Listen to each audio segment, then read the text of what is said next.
What's up, Brew Crew? Opie here. Welcome back to the Brew City Garden on this gorgeous, absolutely gorgeous midsummer morning. Man, it's beautiful out here, especially compared to last week. Would you believe that Milwaukee had a heat index of 120 degrees Fahrenheit? That's crazy for Milwaukee. It's super hot. And then followed up by some monster storms. Like all weekend, we just got blasted with storms. Luckily, we didn't get too much damage. Some tree limbs were down and we lost power for a good while, but other than that, no damage to speak of here at the Brew City Garden, so I'm really happy about that. Our prayers to the guys in the northern and central part of the state. Those guys got whacked, bad, so hopefully they recover quickly.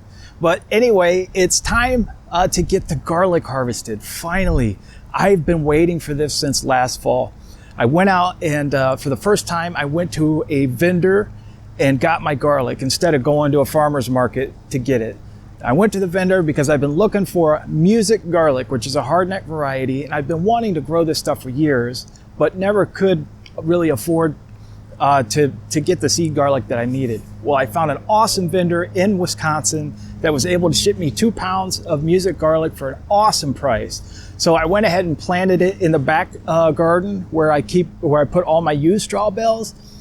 And I'm really looking forward to seeing how this stuff turned out. I get the feeling it's going to be awesome. All right, guys, let's go back and check it out. Now, I know these are ready because the 3 bottom leaves are dried up. In fact, the two furthest to the bottom are completely dried up, and then the third from the bottom is almost completely dried up. There's still a few stripes of green in there, which is a really good indication to me that it's time for this garlic to come out of the ground. Now, I don't want to leave the garlic in the ground too long because then you risk the bulbs begin to separate. And when that happens, they just don't store very well. So they'd still be good, but we'd have to use them much faster than what we would if we pull them out at the right time.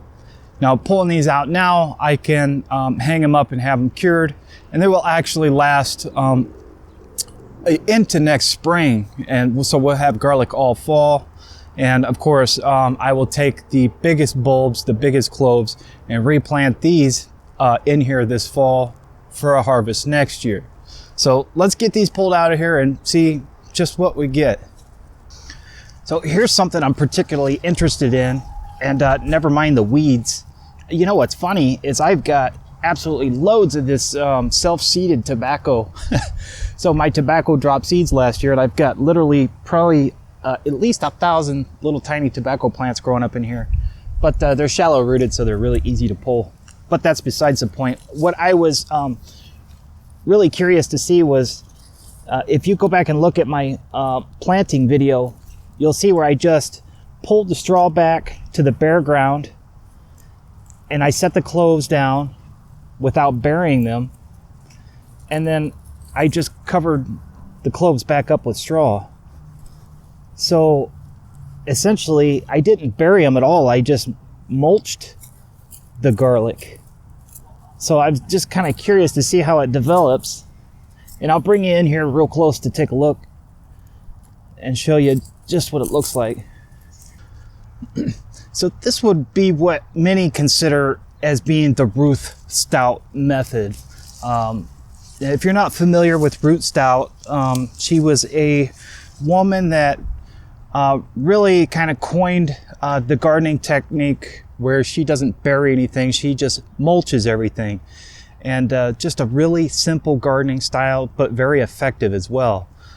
Ruth used hay to bury everything. Of course, I'm using straw. You could use either.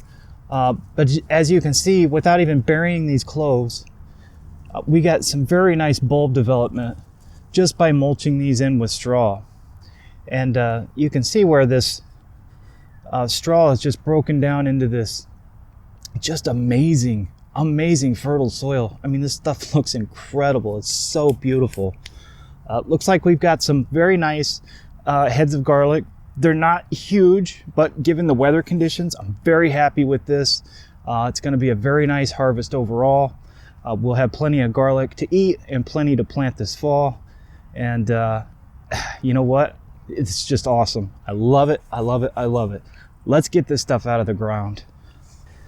Now, since technically these bulbs weren't buried, or I'm sorry, these cloves weren't buried, so these bulbs are sitting on top of the soil. Technically, I could just grab these and pull them up, but I'm gonna give them a little bit of help. And really, when you're harvesting garlic, you should always dig it up versus just pulling it, because you really don't want to damage these tap roots, which will help these garlic cure a little bit better and definitely store a little bit better. But how's that for a nice head of garlic? I mean, that's just beautiful. Just beautiful. And it looks like we got 1, 2, 3, 4 or 5 cloves in that head. And I imagine all the heads are going to be pretty much the same. So go ahead and just help these guys out of the soil.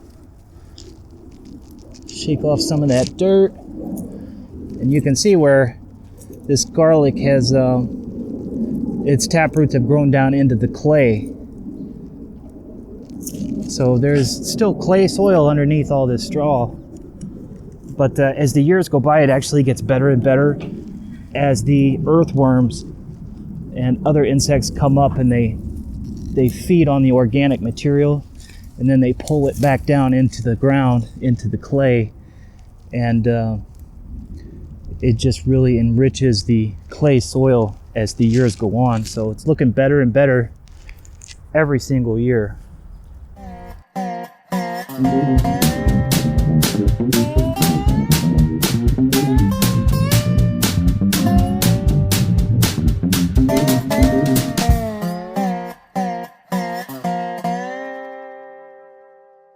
Holy moly, guys, look at all this garlic. That's insane. Hey, you know what the best part is? This is only half of it. My big fat hands can only hold so much garlic at one time. This turned out way better than what I expected, and way better than what I have done in the several previous years before this year. So, man, I am so glad I took the leap and I went to fatclovegarlicfarm.com and picked up this awesome music garlic. I definitely don't regret it. This stuff is amazing. I'm gonna have so much of this stuff to cook with. And I'm gonna have tons of seed garlic to replant this fall. Hey, make sure you stick around. You don't wanna miss that. I think we're gonna repeat this experiment, but with one twist. I got a special thing I wanna do to this garlic before we plant it. And I don't think you guys wanna miss that. So make sure you stick around. But dang. Look at all that garlic. Man, that is awesome. All right, so I got all the garlic harvested. So what now? Okay, so I'm gonna leave that garlic in its full plant state. At this point, you don't wanna cut it. You don't wanna wash it. You don't wanna do anything with it. Even if there's mud stuck on the bottom where the roots are, just leave that there. It's not gonna hurt anything. You don't really wanna mess with these plants for a while.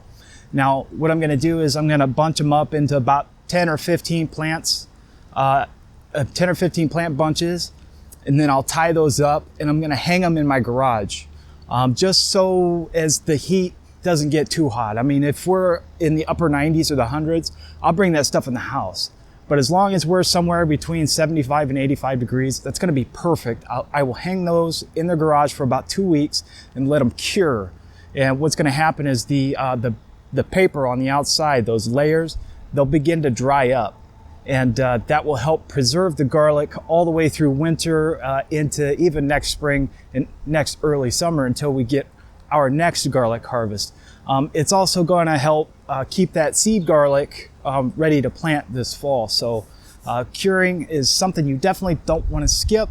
Now, yes, you can take and cook with this now, but obviously you're not going to cook at all. So just take what you need, take it in the house. You can use that anytime. But for storage, you want to cure your garlic for about 2 weeks. So I'll just tie those up into bunches, hang them in the garage, and just keep an eye on them for a while. They'll do great.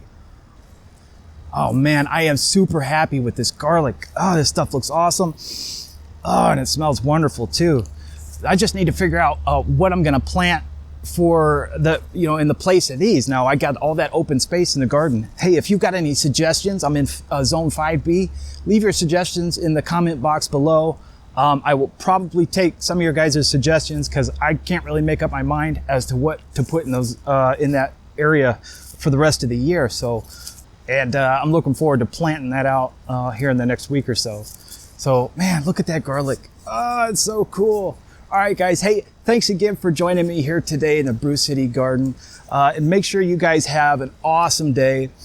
Man, I know I'm having an awesome day. Hey, and until next time, guys, we'll see you.